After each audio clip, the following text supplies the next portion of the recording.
langsung saja teman-teman kita bahas soal yang pertama. Soalnya adalah, pada saat saya sedang menuju ke arah kantor dengan mengendarai motor, terlihat atasan saya yang sedang berjalan kaki.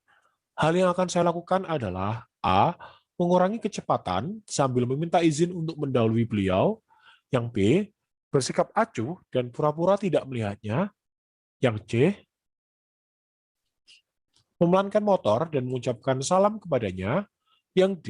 Menghentikan kendaraan dan menawarkan tumpangan kepada beliau.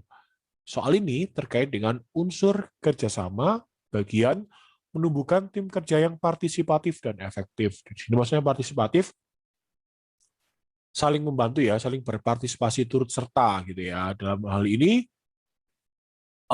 jawaban yang paling tepat untuk soal ini apa kira-kira teman-teman? Ya, di sini adalah jelas D, yaitu menghentikan kendaraan dan menawarkan tumpangan kepada beliau. Di sini unsur partisipasinya ini menawarkan tumpangan itu ya teman-teman kepada majikan atau kepada atasan, mohon maaf. Nah, ini jelas kan juga ada unsur sopan santunnya juga teman-teman. Ya jadi yang paling bagus dan yang masuk akal ya jelas opsi D ya. Opsi A juga bagus sih ya, mengurangi kecepatan sambil minta izin untuk mendahului beliau. Terus memelankan motor dan mengucapkan salam padanya, nggak boleh. Yang paling jelek ini yang B, bersikap acuh dan pura-pura tidak melihat. Ini jangan dilakukan teman-teman kalau sama atasan ya, apalagi sama juga teman-teman yang lain juga tidak boleh sih. Meskipun rekan sejawat ya paling nggak ditawari lah, kira-kira butuh tumpangan Anda, barangkali bisa sama-sama ke kantor dan efektif lebih cepat ya waktunya ya, lebih efisien seperti itu. Oke, kita ke soal berikutnya. Soalnya adalah, seandainya Anda adalah koordinator mata pelajaran di sekolah dan mengetahui bahwa salah satu guru tidak berusaha atau termotivasi untuk berkontribusi dalam pengembangan perencanaan dan kurikulum pembelajaran. Hal yang Anda lakukan adalah A. Menganggap wajar kelakuan guru tersebut karena sesama guru haruslah sudah sama-sama menyadari tugas dan tanggung jawabnya masing-masing. Yang B. Mengerjakan tugas yang menjadi bagian guru tersebut supaya perencanaan pembelajaran terselesaikan. Yang C. Mengingatkan guru tersebut bahwa kontribusi dalam menyusun perencanaan pembelajaran sangat penting. Yang D. Mengingatkan dan memfasilitasi guru tersebut agar dapat berkontribusi dalam menyusun perencanaan pembelajaran. Soal ini terkait dengan unsur kerjasama, yaitu membangun komitmen tim atau bersinergi. Jadi dalam satu tim, terutama dalam satu rumpun mata pelajaran, biasanya kan ada namanya MGMP ya teman-teman, yaitu musyawarah guru mata pelajaran. Jadi dalam satu tim itu diharapkan bekerja sama menyusun satu perangkat pembelajaran, baik kelas 1, 2, 3, SMP berarti 10, 11, 12, SMA gitu ya, SMP 7, 8, 9. Jadi antar guru satu sama lain itu ya tugasnya saling mengingatkan dan memfasilitasi gitu ya. Kalau ada guru yang tidak mengerjakan atau malas mengerjakan ya kita ingatkan. Terus kita bantu kira-kira butuh bantuan apa atau kesulitannya di mana. Jadi kita fasilitasi di situ. Karena itu adalah bentuk sinergi dalam sebuah tim. Ya teman-teman.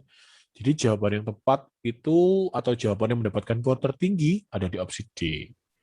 Nah, kemudian dijelaskan atau opsi C itu ya, mengingatkan guru tersebut bahwa kontribusinya itu sama penting karena dalam satu tim kan semua unsur itu saling berpengaruh satu sama lain ya. Nah, opsi B itu mengerjakan tugas, ini menghandle atau mengambil alih juga boleh, tapi sebaiknya dihindari juga gitu ya teman-teman. Apalagi opsi A yang menganggap wajar, ini seolah acuh tidak acuh ya. Tanggung jawab kamu ya tanggung jawabmu sendiri, tanggung jawabku tanggung jawab sendiri. Itu cenderung acuh dan tak acuh untuk opsi A itu harus hindari juga. Mengapa kok opsi A itu mendapatkan poin 1. Gitu ya teman-teman. Kita ke soal berikutnya. Rekan-rekan kerja saya seringkali menggunakan fasilitas internet kantor untuk kepentingan pribadi. Sikap saya adalah A. Menggunakan fasilitas kantor dengan keperluan pekerjaan saya. B. Menyarankan pada atasan agar mengizinkan pegawai menggunakan fasilitas internet untuk kepentingan pribadi. Yang C. Menoleransi perilaku tersebut sepanjang pekerjaan mereka tuntas. Yang D. Membiarkan perilaku tersebut begitu saja karena saya tidak mau dianggap mencampuri urusan pribadi yang lain. Terkait dengan unsur integritas, yaitu mampu bertindak sesuai nilai, norma, dan etika organisasi dalam kapasitas pribadi. Di sini kapasitas pribadi dia menggunakan fasilitas internet untuk masalah lain, jadi bukan untuk masalah kantor. Jadi jawaban yang paling baik dan mendapatkan poin tertinggi adalah opsi A. Jelas ya, menggunakan fasilitas kantor itu hanya untuk kepentingan pekerjaan saja. Jadi boleh pakai WiFi, tapi saat mengerjakan pekerjaan kantor. Dan yang mendapatkan poin 3 itu C. Menoleransi perilaku tersebut asalkan pekerjaan tuntas dan malah tidak asik menggunakan fasilitas kantor untuk hal-hal yang di luar urusan pekerjaan. Nah, B itu menyarankan pada atasan agar mendapatkan izin ya, jadi karyawan diizinkan untuk kepentingan pribadinya pakai internet boleh, itu mendapatkan poin 2. Sementara yang mendapatkan poin 1 itu D, membiarkan ya, jadi tidak ada positifnya sama sekali di poin D. Makanya mendapatkan poin 1. Anda adalah seorang karyawan apotek. Seseorang ingin membeli obat-obatan tertentu yang harus menggunakan resep dokter karena bisa membahayakan kesehatan. Akan tetapi, pembeli tersebut tidak memilikinya. Jika dia memaksa dan memberimu sejumlah uang agar diizinkan membeli obat tersebut, maka hal yang akan Anda lakukan adalah A.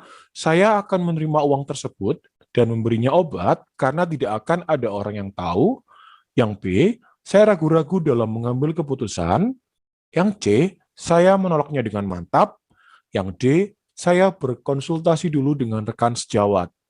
Nah, dari ilustrasi soal di atas, teman-teman, kira-kira soal ini terkait dengan unsur apa, teman-teman? Ya, betul. Soal ini terkait dengan unsur integritas dan komunikasi, gitu ya.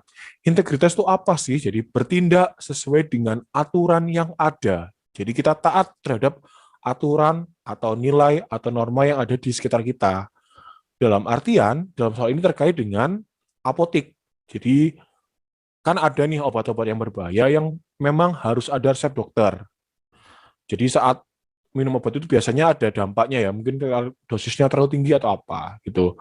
Sehingga kalau tanpa resep dokter kan malah membahayakan diri kita sendiri dalam diri pasien, maksudnya seperti itu. Maka dalam ilustrasi soal ini, jawaban yang tepat adalah opsi C, yaitu saya menolaknya dengan mantap. Dalam artian kita harus memberikan pengertian kepada si pembeli bahwa saat membeli obat ini itu memang harus ada resep dokter gitu ya. Dan dijelaskan bahwa ini memiliki dampak dan yang mengetahui dampak itu harus ada dari dokter tadi. Nah, yang mana dalam memberikan penjelasan tadi, teman-teman, si petugas apotek itu harus menggunakan bahasa yang santun, gitu ya, harus santun dan bisa dipahami oleh si pembeli. Jadi paham ya, jadi oh ternyata emang harus ada resep dokternya ya Kak, jadi gitu, seperti itu. Makanya yang mendapatkan poin yang tertinggi adalah opsi C. Kemudian yang mendapat poin 3 adalah D. Saya berkonsultasi dulu dengan rekan sejawat. Biasanya kita bisa tanya pada senior kita, kira-kira ini gimana gitu ya. Pasti kan orang yang membelikan butuh gitu ya. Jadi memang dia sudah mendesak banget. Makanya kalau aku ragu, ya boleh tanya ke rekan sejawat. Makanya B mendapatkan poin 2, yaitu ragu-ragu dalam mengambil keputusan. Iya atau tidak ya gitu ya. Nah, kalau A ini memang harus hindari ya teman-teman, menerima uang sogokan gitu ya. Jangan sampai gitu. Nanti kalau ada apa-apa yang tanggung jawab siapa? Kan nggak ada yang mau tanggung jawab, apalagi obat kan juga berpengaruh dengan masalah nyawa orang ya, jadi nggak boleh main-main ya teman-teman. Seperti itu. Oke, kita lanjut ke soal berikutnya. Dengan perubahan teknologi yang sangat cepat, saya dikenal sebagai orang yang A. Cepat menyesuaikan diri jika ada yang mendorong, jadi perlu dorongan dulu baru dia adaptasi. Yang B. Mudah menyesuaikan diri dengan keadaan.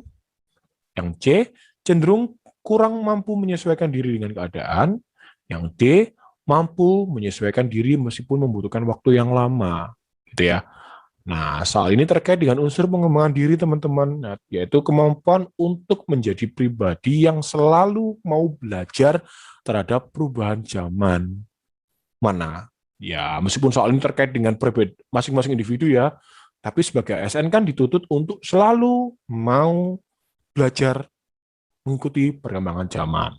Gitu. Jadi, jawaban yang mendapatkan bobot poin paling tinggi adalah opsi B, yaitu mudah menyesuaikan diri dengan keadaan. Jadi zaman berubah ya kita mau belajar mengikuti perkembangan zaman itu. Oh sekarang zamannya belajar daring lewat Zoom atau Google Meet, ya kita harus segera belajar Zoom dan Google Meet. Jangan sampai sebagai guru kita cuma memandunya lewat WA, seperti itu. Nah, itu jadul ya. Jadi tetap segera mampu menyesuaikan diri dengan keadaan yang ada. Gitu ya teman-teman. Opsi C ini yang harus dihindari, cenderung kurang mampu menyesuaikan diri dengan keadaan. Gampang kok soal ini ya. Oke, ke soal berikutnya. Saya adalah seorang pimpinan dalam suatu proyek. Saat anak buah saya melakukan kesalahan, maka tanggapan saya adalah A. Saya tidak disalahkan karena saya adalah pimpinannya. Cuci tangan ya. Yang B. Memberinya peringatan dan pembinaan. Yang C. Itu tidak termasuk dalam tanggung jawab saya. Yang D. Anak buah itu harus bertanggung jawab atas semuanya. Ya, soal ini terkait dengan unsur orientasi pada hasil dan komunikasi. Ya, orientasi pada hasil itu ada target dari pimpinan. Jadi saat ada anak buah kita tidak melaksanakan sesuai dengan target kita atau ada sesuatu kesalahan, ya kita boleh memberinya reward and punishment atau memberikan apresiasi dan teguran. Dalam ilustrasi soal ini ternyata ada anak buahnya melakukan kesalahan. Sebagai seorang pimpinan yang bertugas sebagai pengawas atau pengontrol suatu kegiatan tadi yang berhubungan dengan reward and punishment, maka yang mendapatkan poin tertinggi adalah opsi B, yaitu memberinya peringatan dan pembinaan. Jadi tetap seharusnya pimpinan yang tanggung jawab, makanya dia harus memberikan pembinaan, peringatan, kamu tuh harusnya segini, gini, gitu ya teman-teman. Jadi tidak boleh cuci tangan. A ini kan cuci tangan, jadi dia tidak mau disalahkan, padahal dia sebagai pimpinan harusnya dia juga mau bertanggung jawab terhadap setiap kesalahan yang ada dalam proyek itu, seperti itu. Makanya opsi A mendapatkan poin 1, tidak baik ya pimpinan seperti itu. Nah, yang dapat poin 3 adalah anak buah itu harus bertanggung jawab atas semuanya. Ya memang yang bertanggung jawab tetap anak buah, tapi sebagai pimpinan tetap harus memberikan arahan, peringatan, pembinaan, kamu tuh harusnya gini, jangan gini lagi, atau jangan diulangi lagi ya, nanti berikutnya seperti itu ya. Teman-teman, ya cukup sekian dulu penjelasan yang saya berikan. Terima kasih, mohon maaf kalau ada salah-salah kata. Seperti ya teman-teman, terima kasih.